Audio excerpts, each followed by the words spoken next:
बोलो सियावर रामचंद्र की जय। बोलिए रति रमन घन श्याम की जय। बोलिए राधा रानी की जय। धर्म की जय हो, धर्म की जय हो। अधर्म का नाश हो, अधर्म का नाश हो।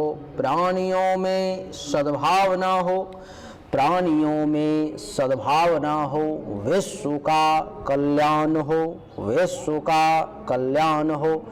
नगर बस्ती की जय हो, नगर बस्ती की जय हो।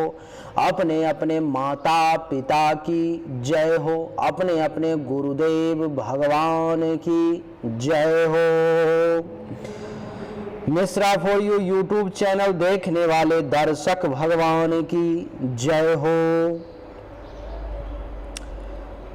गौ हत्या बंद हो, गौ हत्या बंद हो। गंगा अवंध हो, गंगा अवंध हो। भारत अखंड हो, भारत अखंड हो। हेलो, नमस्कार, आदाब, सलाम, सत श्री अकाल। केम छो, कसे काय, केरो हाल है, केना छी यहाँ सब, कई सनवानी, हाउ आर यू, कैसे हैं आप लोग। केमो नाचो मनक्कम खम्हा गनी हुकुम केमती अच्छंती की खबोर नमस्तुभ्यं। देवी और सज्जनों, आज के इस वीडियो में मैं चर्चा करने जा रहा हूँ मिथुन राशि फल मार्च 2023 के बारे में। मिथुन राशि वालों के लिए मार्च का महीना कैसा रहेगा, इसी विषय पर चर्चा करेंगे। किस मामले में अच्छा होगा, किस मामले में बुरा होगा, इसको समझने की हम लोग कोशिश करेंगे। देवी और सज्जनों, आपके मिथुन राशि वालों के लिए जो है 13 मार्च से मंगल कुंडली के प्रथम भाव में यानी कि मिथुन राशि में ही विराजमान रहेंगे। बुध जो है 16 मार्च तक कुंडली के नवम भाव में और 16 मार्च के बाद 31 मार्च तक 16 मार्च से लेकर के कुंडली के दसम भाव में रहेगा। सूर्य कुंडली के नवम भाव में 15 मार्च तक रहेंगे और 15 मार्च के बाद पूरे महीने के लिए सूर्य कुंडली के दसम भाव में चले जाएंगे।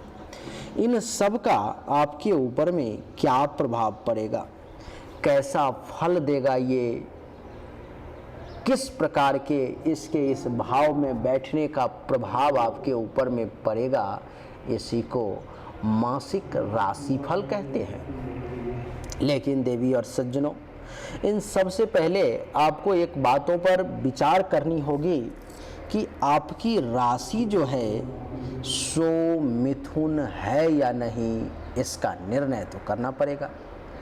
ऐसा ना हो कि आप वीडियो पूरा का पूरा देख लें और नीचे फिर कमेंट में लिखें गुरुदेव मेरा नाम ये है, मेरी राशि मिथुन है या नहीं, ज़रा ये बताएं।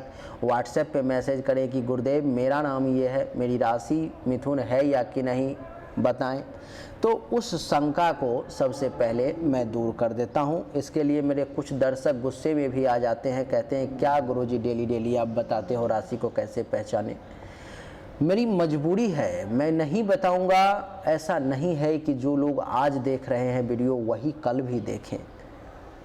बहुत सारे नए लोग, हजारों लाखों की संख्या में हमारे साथ डेली जुड़ रहे हैं लोग, और वो देखते हैं, तो उनको भी तो ये बातों की जानकारी होनी चाहिए ना जो आपको हुई। तो ये मेरा कर्तव्य है, मुझे मेरे कर्तव्य को अदा करने दीजिए। देवी और सज्जनों, अगर आपके पास जन्म कुंडली बनी हुई है, अगर आपके पास जन्म तारीख, जन्म समय है, तो आपके पास में निश्चित तौर पर में ऐसी एक जन्म कुंडली आपके माता पिता ने अथवा आप खुद ने बनवाई होगी, जिसमें आपको चेक करना है, देखना है सबसे पहले कि जैसे यहाँ पर में 3 लिखा हुआ है पहले भाव में, तो आपको चेक करना है कि पहले से लेके 12वें तक ऐसे करके कहाँ पर में 3 लिखा हुआ है। सबसे पहले उसको खोज करके आपको निकालना पड़ेगा, खोज करके आप निकालेंगे। उसके बाद जो है सो आप देखेंगे कि वहाँ पर में जहाँ 3 लिखा हुआ है, क्या चंद्रमा लिखा हुआ है, क्या वहाँ चंद्र है? आप कहेंगे हाँ, तो आपकी राशि मिथुन ही हुई, जो आपकी मूल जन्म की राशि हो गई, ओरिजिनल राशि आपकी मिथुन हो गई। अगर नहीं है, जहाँ 3 लिखा हुआ है वहाँ पे चंद्रमा नहीं है, तो आपकी राशि मिथुन नहीं हुई।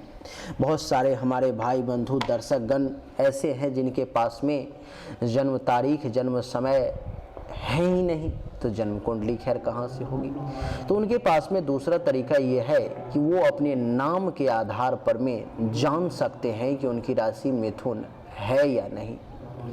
कैसे आप जानेंगे? तो आपके नाम का पहला अक्षर मैं बताता हूं, अगर इस अक्षर से आपका नाम शुरू होता है तो आप ये समझ लें कि आपकी राशि मिथुन ही है। जैसे कि मिथुन का होता है क, का, की, कु, घ, अंग, छ, के, को और ह। इसमें से किसी भी अक्षर से अगर आपका नाम शुरू होता है तो आपकी राशि जो है सो मिथुन हुई। एक बार फिर से कंफर्म कर लें, क, का, की, कु, घ, अंग, छ, के, को और ह। इसमें से किसी भी अक्षर से अगर आपका नाम शुरू होता है तो आपकी राशि मिथुन ही हुई। अब आपने अपने राशि को जान लिया कि आपकी राशि मिथुन है या नहीं, ये वीडियो आपके देखने लायक है या नहीं, आपका समय कहीं बर्बाद तो नहीं जा रहा, तो अब इसके फलादेश को भी समझ लेते हैं। देवी और सज्जनों, बगल में कॉलेज है और खेल चल रही है, तो वहाँ पर में माइक पर में अनाउंसमेंट हो रहे हैं, कमेंट्री हो रही है, तो हो सकता है बीच बीच में वहाँ की भी कुछ आवाज़ आपको आ जाए, थोड़ा गौर से सुनना पड़ेगा। अभी 2-4 दिन ये दिक्कतों का सामना आपको करना ही पड़ेगा। आइए समझते हैं। सबसे पहले हम समझेंगे 15 मार्च के अंदर की कहानी क्या है, क्योंकि सूर्यदेव आपके कुंडली के 9वें भाव में है 15 मार्च तक। तो सबसे पहले सूर्य का ही फलादेश समझते हैं कि 15 मार्च तक कुंडली के जो 9वें भाव में सूर्यदेव बैठे हुए हैं, इसका क्या परिणाम होगा। देवी और सज्जनों, कुंडली के 9वें भाव में सूर्य के बैठने के कारण आप ये अनुभव करेंगे कि इस समय में 15 मार्च तक आपके कांति की क्षय हो रही है। आपका जो संस्कार है वो मंद पड़ रहा है, आपके चेहरे की जो चमक है वो वैसी नहीं रह रही है जैसी थी। आप ये अनुभव करेंगे कि इस समय में आपके ऊपर में 15 मार्च से पहले पहले झूठा आरोप लगाने का प्रयास किया जा सकता है। कुछ लोग आप पर में झूठा आरोप लगा सकते हैं, जिस कार्य को आपने किया ही नहीं, जो गलत कार्य था जिसे आपने करने से हमेशा बचे, और उसी के बारे में आपके ऊपर में आरोप लगाया जाएगा कि तुमने इस कार्य को अंजाम दिया है। कितना गलत है ना, जिस कार्य को हमने नहीं किया, मेरा दिल कितना दुखेगा अगर आप इल्ज़ाम लगाओगे। वही बात है। महर्षि का कहना है कि बिना किसी कारण के, बिना आपके गलती के, आपने कुछ इस प्रकार की गलती की नहीं, लेकिन फिर भी आपके धन के हानि का योग बना देंगे सूर्यदेव यहाँ बैठे बैठे, और आपके धन के साथ साथ पुण्य के भी हानि का योग बनाएंगे। अर्थात आपका धन का भी नुकसान होगा और आपके पुण्य का भी नुकसान होगा, यानी कि धन के साथ साथ कह रहे हैं कि पुण्य में भी हानि के योग बना रहे हैं। इतना ही नहीं, 15 मार्च तक थोड़ा और टफ समय है आपके लिए, थोड़ा सा समस्या का सामना करना पड़ेगा। महर्षि कह रहे हैं कि 15 मार्च तक आपके आय में कमी का योग है। आपकी आमदनी जो है इस समय में कुछ कमी महसूस होगी आपकी आमदनी में। आपकी आमदनी का जो राह है, जो तेज़ी से चलना चाहिए, वो इस समय में नहीं होगा, उसमें आपको कमी का सामना करना पड़ेगा। महर्षि का कहना है कि थोड़ा सा टफ समय है, थोड़ा सा परेशानी से भरा हुआ समय है, तो इस समय में आपको रोग भी कुछ परेशान कर सकते हैं। हेल्थ वाइज कुछ इशू का भी आपको सामना करना पड़ सकता है। आपके मन में कुछ अशांति के संकेत दिखाई दे रहे हैं। आपका मन थोड़ा सा इस समय में अशांत हो सकता है। मन में जो उल्लास चाहिए, मन में जो शांति चाहिए, वो इस समय में आपको नहीं मिल पाएगा। देवी और सज्जनों, महर्षि का कहना है कि इतना ही नहीं तो और बड़ों से, मित्रों से तथा भाइयों से, यानी कि आपसे जो बड़े लोग हैं, आपके जो मित्र हैं, आपके जो भाई हैं, उनके साथ भी वाद विवाद की स्थिति उत्पन्न हो सकती है। और इस समय में 15 मार्च तक आपके बड़े, आपके भाई, आपके मित्र भी आपका विरोध कर सकते हैं, आपको नुकसान पहुंचाने की कोशिश कर सकते हैं। उनका ये प्रयास हो सकता है कि किसी न किसी तरह, किसी न किसी माध्यम से आपका नुकसान कर दिया जाए। कितना गलत है ना देवी और सज्जनों। महर्षि का कहना है कि इतना ही नहीं तो आप कहेंगे और क्या क्या क्या देखना बाकी है। तो इस समय में आपको अपमान का भी भय है, आपको अपमानित किया जा सकता है, आपके ऊपर में जो है आरोप लगा करके, कुछ कह के, कुछ बोल करके आपको अपमान करने से भी लोग नहीं चूकेंगे। जो बुरे लोग हैं, जो आपके दुश्मन हैं, इस समय में प्रयास करेंगे आपको अपमान करने का। देवी और सज्जनों, महर्षि का कहना है कि इतना ही नहीं, इस समय में जो है सो आपको अपमान के साथ साथ कह रहे हैं कि जो भी प्रयत्न करने का प्रयास करोगे, उस प्रयत्न में असफलता के संकेत दिखाई दे रहे हैं। सफलता इतनी आसानी से नहीं मिल पाएगी, और सफलता आपको परेशान करेगी, और सफलता का मुख आपको देखना पड़ सकता है। महर्षि का कहना है कि हर प्रयत्न में असफलता के कारण इस समय में आप अपने आप को एक कमज़ोर और निराश व्यक्ति के तौर पर में मानने को मजबूर हो सकते हो, जो ठीक नहीं है, आपके लिए अच्छा नहीं है। यहीं पर में बुध देव भी बैठे हुए हैं देवी और सज्जनों, और बुध का कुंडली के नवम भाव में बैठना भी अच्छा फल नहीं देता। बुध कुंडली के नवम भाव में बैठे हुए हैं और 16 मार्च तक ये कुंडली के नवम भाव में ही रहेंगे, जिसके कारण से क्या होगा कि महर्षि कह रहे हैं कि इस समय में आप खेद, संताप तथा सब कार्यों में विघ्न बाधाओं से परेशान हो सकते हैं। खेद करेंगे आप, आपको संताप होगा, और जिस कार्य को भी करने की कोशिश करेंगे, बुध के नवम भाव में बैठने के कारण आपके उस कार्य में अपने आप विभिन्न प्रकार की बाधाएं आ जाएंगी। विभिन्न प्रकार की बाधाएं, विभिन्न प्रकार की रुकावटें आपको परेशान करने का प्रयास कर सकती है। देवी और सज्जनों, महर्षि का कहना है कि इतना ही नहीं तो और क्या, तो कह रहे हैं कि इस समय में अगर मिथुन राशि वाले 16 मार्च के भीतर अगर यात्रा करते हैं, कहीं घूमने टहलने जाते हैं, ट्रैवलिंग करते हैं, तो उनको यात्राओं में कुछ कष्ट का सामना करना पड़ेगा। उनको यात्राओं में जो है सो कुछ हानि का सामना करना पड़ सकता है, और सुविधा की स्थिति उत्पन्न हो सकती है, जिससे आपका मन कुंठित और तकलीफ में आ सकता है।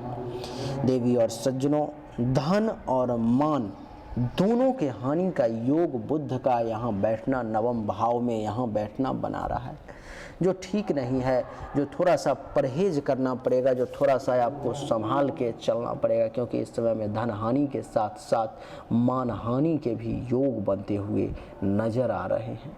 देवी और सज्जनों, महर्षि का कहना है कि बात सिर्फ इतने पर में नहीं रुकेगी, तो और क्या, तो संबंधियों और भाइयों से भी वैमनस्यता की स्थिति को उत्पन्न कराने का बुध प्रयास करेगा 16 मार्च के भीतर। और कह रहे हैं महर्षि कि आपको इस समय में धर्म और शास्त्रीय बातों में भी दोष दिखाई देगा, उसमें भी आपको छिद्र दिखाई देगा, उसमें भी आप ऐसी चीज़ों को खोजने का प्रयास करेंगे जो आपके लिए ठीक नहीं है, आपके लिए शुभ नहीं है। तो 16 मार्च तक की कहानी कुछ विपरीत है, अच्छा नहीं है। सूर्य और बुध का परिणाम खराब है, लेकिन 16 मार्च के बाद यही सूर्य बुध कुंडली के 10वें भाव में बैठ के अच्छा रिजल्ट देंगे, जबकि बुध मीन राशि में नीच का हो जाता है, लेकिन गोचर बस 10वें भाव में आने के कारण ये अच्छा रिजल्ट देगा। क्या अच्छा रिजल्ट देगा, तो बुध के 10वें भाव में आने के कारण महर्षि कह रहे हैं कि किसी नए पद के प्राप्ति का योग आपके लिए 15-16 मार्च के बाद बन रहा है। हो सकता है आपको किसी नवीन पद की प्राप्ति हो जाए, किसी नए पद पर में आप आसीन हो जाए, किसी विशेष पद की आपको प्राप्ति हो जाए जिसकी बहुत दिनों से लालसा थी और आप तैयारी भी कर रहे थे, लेकिन किसी कारणवश भाग्य का दोष जो वो आपको प्राप्त नहीं हो पा रहा था। देवी और सज्जनों, महर्षि का कहना है कि इतना ही नहीं तो और क्या, तो इस समय में शत्रु जो है सो पराजित होगा। दुश्मन अगर आपसे टकराने का प्रयास करेगा, आपको नीचा दिखाने की कोशिश करेगा, अगर उसका ये प्रयास रहेगा कि किसी भी प्रकार से आपको परास्त कर दे, किसी भी प्रकार से आपको पराजित कर दे, तो ऐसा नहीं होगा। आपको विजय हासिल होने का योग इस समय में दुश्मनों पे बन रहा है और आप दुश्मन को पराजय करने का सुख भोगेंगे।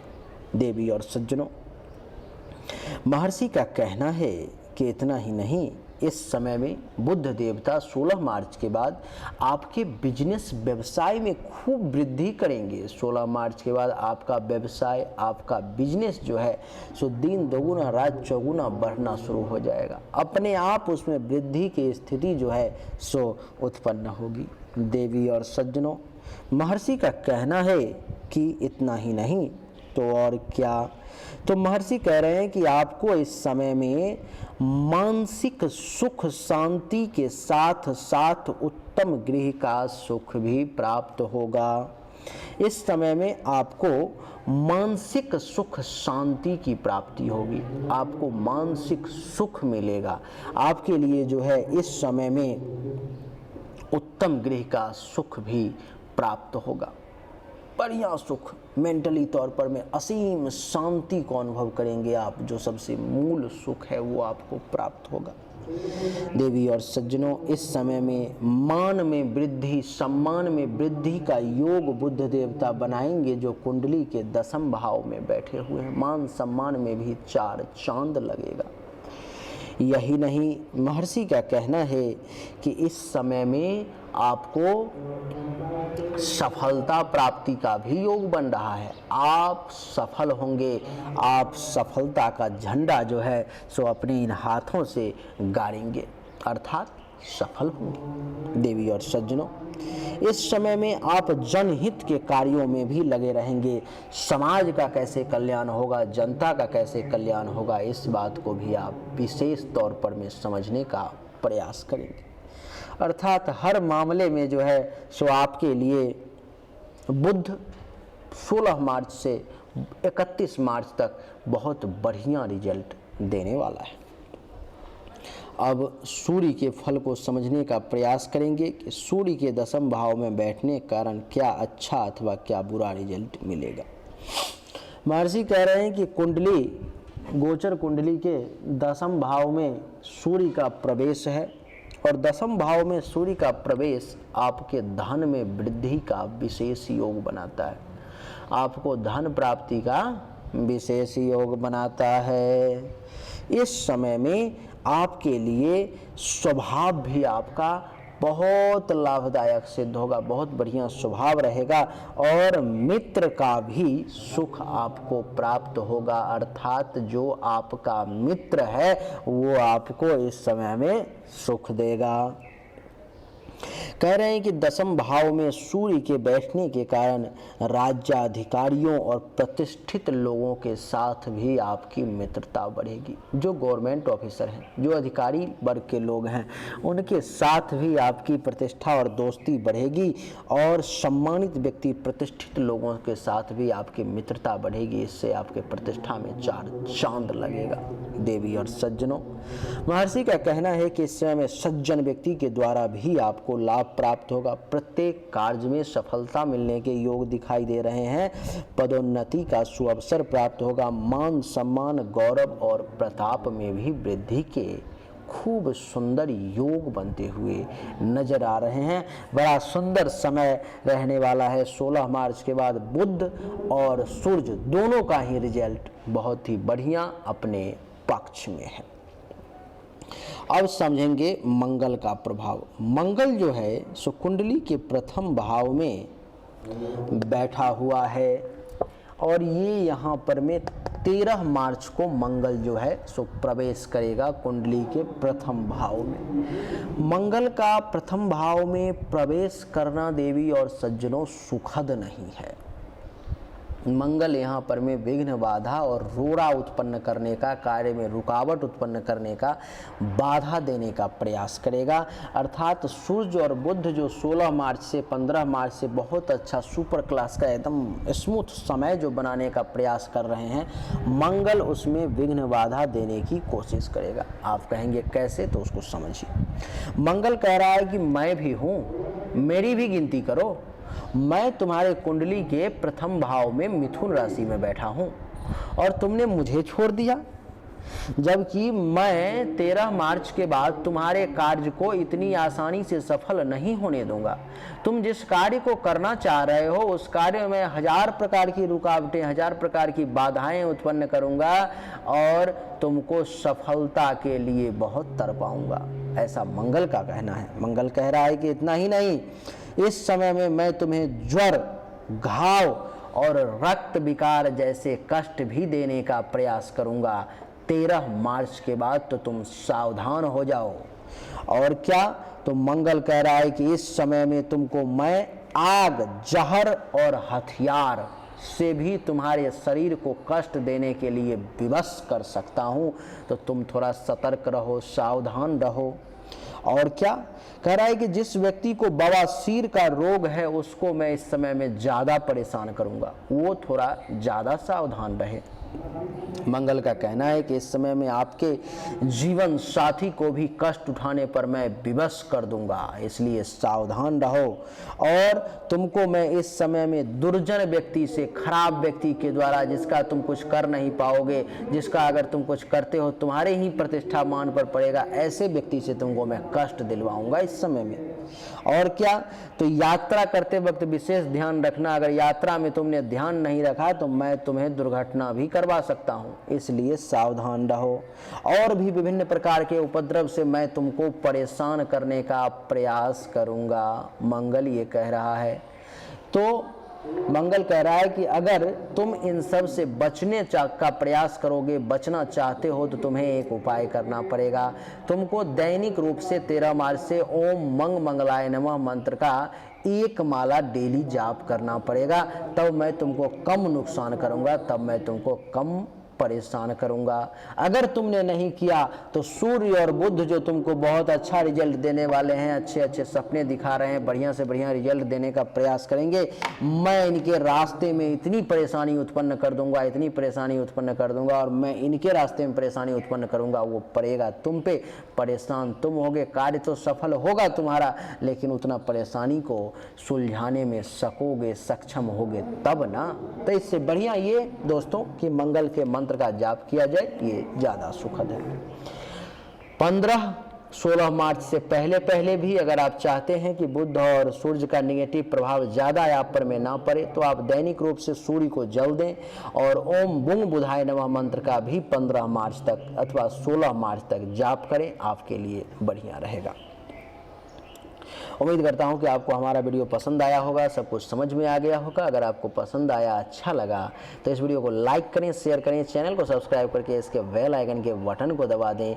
एक बार फिर से आप सभी का बहुत बहुत धन्यवाद। Thank you so much. जय हिंद, वंदे मातरम। बोलिए राधे राधे।